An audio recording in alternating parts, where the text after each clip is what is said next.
அவர் இளையாடி சந்தைக்கு வர மாட்டார். பரமடி சந்தை வேற எந்த சந்தைக்கும் போக மாட்டார். இந்த உயரத்துல 2 மணி குட்டிக்கு இருந்து என்ன பண்ண உயரம் இருந்து என்ன பண்ண என்ன 15 கிலோ வருமா? உங்கள்ட்ட 10 கிலோ வருமா? ஏப்பா இது 10 கிலோ வருமா? 10 கிலோ வருமா? எது அது என்ன மிஞ்சினா 12 கிலோ விழுங்க. 11 கிலோ வருது. ஏய் ஓட்ட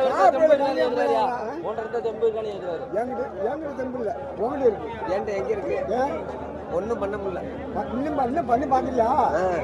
அப்படியா பாரு. பரமடி கடை குட்டியா சொன்னேன். வாய் தூக்கிட்டு வருது. அது ஆவறதுங்க. அதே சும்மா அவன் ஒன்னதுக்கு வாங்கிக்கலாம். மாமா கேளுங்க மாமா கேப்பாரு.